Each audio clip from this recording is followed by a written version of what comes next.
মাজুলী যুৱ প্ৰজন্মৰ মাজত কাৰিকৰী আৰু উদ্ভাৱনী দক্ষতাৰ এক অনন্য নিদৰ্শন। টাটা টেকনলজিৰ সহযোগত মাজুলীৰ ITIত স্থাপন কৰা চেণ্টাৰ অৱ এক্সেলেন্সৰ অধীনত প্ৰশিক্ষণ লোৱা প্ৰশিক্ষাৰ্থীসকলে প্ৰস্তুত কৰি উলিয়াইছে তিনিটাকৈ বিশেষ কাৰিকৰী প্ৰকল্প।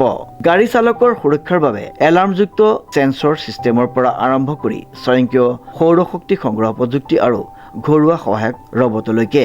মাজুলী ITI তৰফৰ পৰা সমগ্ৰ অসমবাসীলৈ আমাৰ শ্ৰদ্ধা ভক্তি নিবেদন কৰিছোঁ। আজি এটা শুভ মুহূৰ্ত শুভক্ষণত আমি উপনীত হৈছোঁ। এইটো কাৰণেই যে টাটা টেকনলজিয়ে এটা অভিলাষী আঁচনিয়ে আমাৰ মাজুলী ITIত চেণ্টাৰ অফ এক্সিলেন্স সূত্ৰে এটা বিল্ডিং দিলে, ইয়াৰ ইনফ্ৰাষ্ট্ৰাকচাৰ দিলে।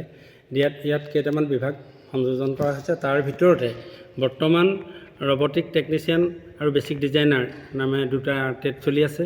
ৰবটিক্সটো এবছৰীয়া আৰু বেচিক ডিজাইনাৰ 2 বছৰীয়া। যদি ইয়াত পাছ কৰি যায় তেতিয়াহ'লে ইণ্ডিয়াৰ মানে কোনো এনেকুৱা জেগা নাই ক'ত বোলে তেওঁলোকৰ জব অপৰচুনিটি ক'ত নহ'ব, কিন্তু ইয়াৰ বহুল প্ৰচাৰ হোৱা নাই। আমাৰ এবছৰ ইতিমধ্যে সম্পূৰ্ণ হৈছে। সেই এবছৰৰ ভিতৰতে আমাৰ এইকেইজন পৰীক্ষাৰ্থীৰ লগত আৰু চাৰিজনকৈ আছে। তেনেধৰণে তেওঁলোকৰ উদ্ভাৱনী মনোভাৱেৰে এই তিনিটা বস্তু উদ্ভাৱন কৰিলে। এটা বৰ মই গৌৰৱবোধ কৰিছোঁ এটা বস্তু যে অত্যাধুনিক গাড়ী চেন্সৰৰ যোগেদি বহুত বনোৱা হৈছে, কিন্তু এটা প্ৰটেকশ্যন যদিও মই জনাত নাই নেকি যে এজন ড্ৰাইভাৰে যদি টোপনি যায় তেতিয়াহ'লে গাড়ীখনে ড্ৰাইভাৰজনক নিৰাপত্তা দিব পাৰিব নোৱাৰে। সেই কথাটো চিন্তা কৰি আমাৰ ইয়াত এটা প্ৰজেক্ট কৰা হৈছে যে এনেকুৱা এটা যদি টোপনি খুটিত গাড়ী চলাওঁতে অকস্মাতে ড্ৰাইভাৰজনৰ টোপনি আহে তেতিয়াহ'লে এনেকুৱা এটা চেন্সৰ ব্যৱহাৰ কৰা হৈছে, গাড়ীখন অট'মেটিক ৰৈ দিব আৰু লগত তাত এটা এলাৰ্ম বাজি উঠিব, তেওঁক সজাগ কৰি দিব। সেইটো এটা লোৱা হৈছে। আৰু দ্বিতীয়টো হ'ল বৰ্তমান ছ'লাৰ ছিষ্টেম কৰিবৰ কাৰণে সমগ্ৰ ভাৰতবৰ্ষত এটা অভিলাষী আঁচনি চৰকাৰে লৈছে, হৰ ঘৰ বিজুলী। গতিকে তেনেধৰণে বিদ্যুতৰ খেতি কৰিবলৈ দিয়া হৈছে। কিন্তু সেই যিবিলাক বিদ্যুৎ প্ৰডাকশ্যনৰ কাৰণে ছ'লাৰ প্লেট দিয়া হৈছে সেইবিলাক ফিক্স কৰি লগাই দিয়া হয় এটা নিৰ্দিষ্ট এংগলত। কিন্তু আমাৰ ট্ৰেইনিয়ে এটা প্ৰজেক্ট কৰিছে যে সেই প্লেটখন একে জেগাতে থাকিলে যিখিনি ছ'লাৰ এনাৰ্জি আহিব কেতিয়াবা লষ্ট হয়, কাৰণ পূবৰ পৰা পশ্চিমলৈ বেলিটো যোৱাৰ লগে লগে ছ'লাৰ প্লেটখন মুভ নকৰে। গতিকে তেনেকুৱাকৈ এখন প্লেট বনোৱা হৈছে যিখন অট'মেটিক সূৰ্যৰ ডাইৰেকশ্যনৰ লগত নিজে নিজে মুভ কৰি তাৰ পৰা আহৰণ কৰিবলগীয়া ছ'লাৰ এনাৰ্জিখিনি আহৰণ কৰিব পাৰিব। কোনো কাৰণতে ছ'লাৰ এনাৰ্জিটো নহয়, ৱেষ্টেজ নহয়। সেইটো এটা ডাঙৰ কথা হৈছে। আৰু তৃতীয়তে এটা ৰবট বনোৱা হৈছে, যিটো ৰবট আমাৰ ঘৰুৱা কামত ব্যৱহাৰ হ'ব, কাৰণ ঘৰুৱা সামগ্ৰী গৃহিণীৰ কাৰণে উপযুক্ত হ'ব। বজাৰ কৰি অনা বেগ এটা ৰবটটোৱে নিজে ৰিচিভ কৰিব। মানুহগৰাকীয়ে নিব নোৱাৰিবও পাৰে, অসুস্থও থাকিব পাৰে, কিন্তু ৰবটটোৱে ৰিচিভ কৰি লৈ পেলাই তেওঁ যেনি যাব সেই ডাইৰেকশ্যনত আমাৰ বডিৰ লগত তাক চেন্সৰ ফিটিং কৰা হৈছে। মানুহগৰাকী যেনি যাব ৰবট সেই ডাইৰেকশ্যনত যাব, গৈ পেলাই যথাস্থানত য'ত থ'বলৈ ইংগিত দিব সেইমতে থ'ব পাৰিব। তেনেকুৱাকৈ এটা ৰবট বৰ্তমান হৈছে।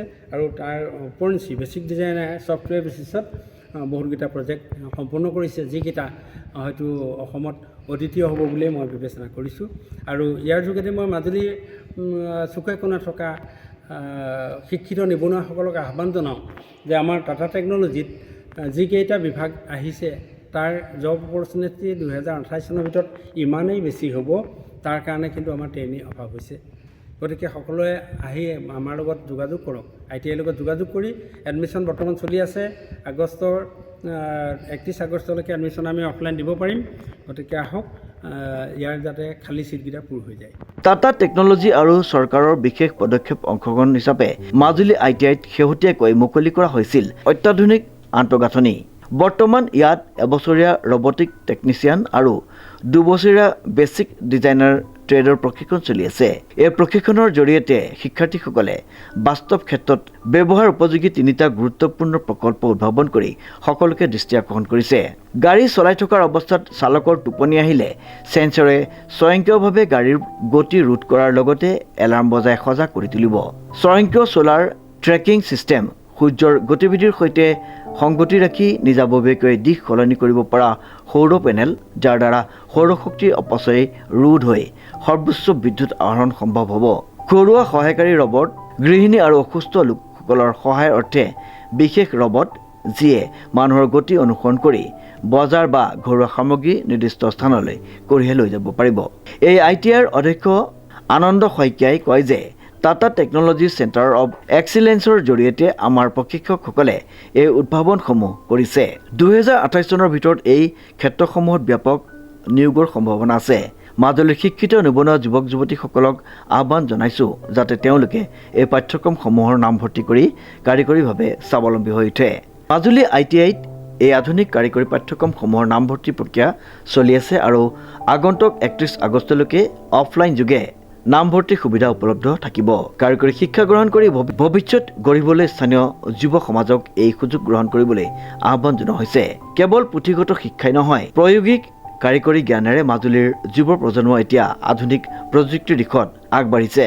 স্থানীয় প্ৰতিভাক সঠিক মঞ্চ আৰু প্ৰশিক্ষণ দিলে যে ৰাষ্ট্ৰীয় পৰ্যায়তো চমক সৃষ্টি কৰিব পাৰে, মাজুলী ITIৰ এই উদ্ভাৱনী প্ৰকল্পসমূহে তাকেই প্ৰমাণ কৰিলে। সত্ৰনগৰী মাজুলীৰ পৰা দেৱজিৎ বৰাৰ এক বিশেষ প্ৰতিবেদন, নিউজ নাও।